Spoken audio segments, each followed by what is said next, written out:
No, I don't really have my own frame. Chance to be a fine thing. What I do have is a prototype of the Xero S5M split edition. And to cut a long story short, I had a conversation with Eddie at Avant about the possibility of modifying the Xero S5M, which generally runs a Runcam Micro, to fit the split. Because I wanted to run a really light, excuse that noise, I wanted to run a really light weight frame with the split inside. And generally speaking, if you've got a lightweight racing frame like this, the only way you could get HD footage would be to stick a GoPro etc on top of it, which of course defeats the entire objective of having a super light frame in the first place. So as you can see, I've quickly rigged this up and I'll show you some test footage. As I said, I must make this clear, this is a prototype, this isn't the finished product. But basically what you've got here is the Xero S5M, and this was, I suppose, is a natural evolution of the Xero frame, which I earlier ran and really liked.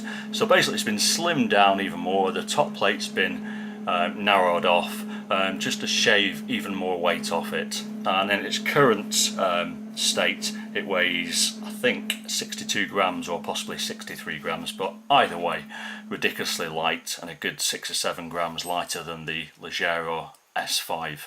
And I really like the way that Avant are sort of coming up with these frames. Instead of coming up with a random different design every few weeks like a lot of frame designers do, he's really kind of evolving his current frames. And I think there's a lot to be said about that. I mean, if you notice, this one's got three screw holes instead of 4 because racers don't use 4 screws. Generally they want to save weight. But you're not really making too many sacrifices by getting such a lightweight frame. You haven't got the little pencil arms that you usually get on this. You know, nothing's going to break really easily. You've still got the 4mm chamfered, lovely carbon. You know, you've got countersunk holes at the top. You have got countersunk holes at the bottom, but I just shoved any old screws in just to get this video out. And the whole thing just is a really pretty frame. As you can see, I've just quickly dropped the Runcam split inside. The standoffs aren't even the same size. I just wanted to quickly bodge it together. And as you can see, you do have access to the Wi-Fi module if you want to do so. Now, my first thoughts on seeing this frame, and I've communicated this to Eddie at Avant, is he's done a really nice job here of protecting the lens. And Avant, when they originally designed this for me, or not for me, but in general, didn't have a Runcam split to test, so I sent them some measurements. However, the one problem with this little camera is because this lens is so wide angle and so short, when you actually look at your HD footage, you tend to get props in view, and also the top plate. And listen, this is a stretched X racing frame. Whatever you put on it, you're going to get props in view. There's no way around that. A stretched X is a narrower frame, so if you don't like props in view, don't get a stretched X. The benefit of a stretched X is when you're flying like this, your back motors are farther away from your front motors, so they remain cooler and more efficient because they're not running in dirty air, or at least that's the theory. Now I've run some tests on this, and what I've found is you will get props in view slightly. I generally run at this sort of camera angle, so sort of 40 degrees or so, but you'll also get a very small bit of this top plate here. So what you could do is basically just make this side plate a little bit wider and just have an extra screw hole here, a couple of millimeters further out, which would get rid of that. The other alternative would be to buy the better edition of this, which is generally in black and has the RG25 lens, which is basically similar to a GoPro lens, which is A, longer, and B, has far less distortion than this lens, which if you've seen any videos, if you're looking at a horizon, you'll have a lot of bend on it, a lot of distortion. So if you were running the black version, you probably wouldn't even see this top plate. as I said, I've tested it. You do get a tiny little bit of this in view, not enough to certainly bother me. In fairness, I kind of like seeing props and a bit of the frame in view, simply because it makes you feel like you're kind of inside the quad rather than floating around. Kind of makes you feel like you're flying it.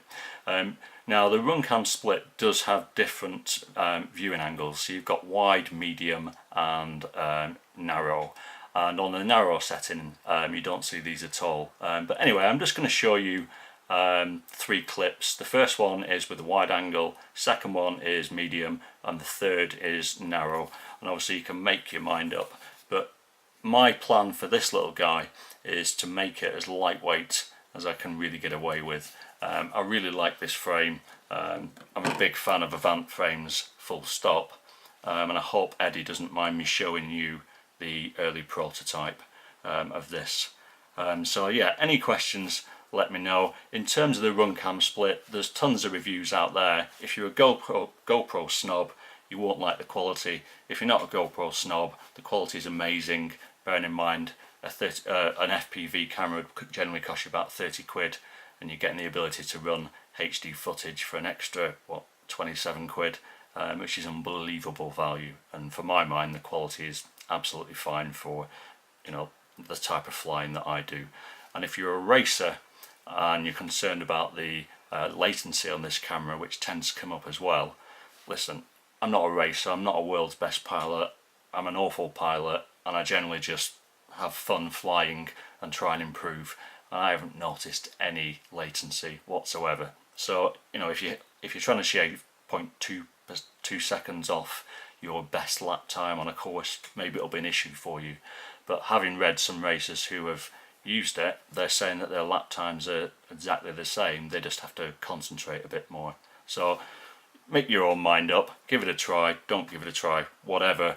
If you want to run a 4-inch or a 3-inch frame with, you know, a HD camera, this guy's really your only option, unless you want to, you know, really mount something heavy on top of a little quad.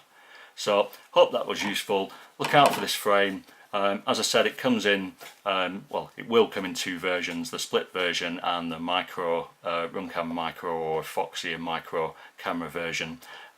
Even if you don't want to run the split inside it, if I was getting it, I would still look out for this version, and the reason being is it's very easy to stick a couple of spacers in and mount a micro camera. I'd rather do that than be stuck looking at, you know, be stuck to one choice of camera. The other alternative you've got on any of these frames is to just get some 3D mounted camera mounts, which you can see on the Hyperlow frame, and just adapt it to whatever you need. Anyway, hope that was useful. 3 clips coming up, and I'll see you soon. Cheers guys, bye.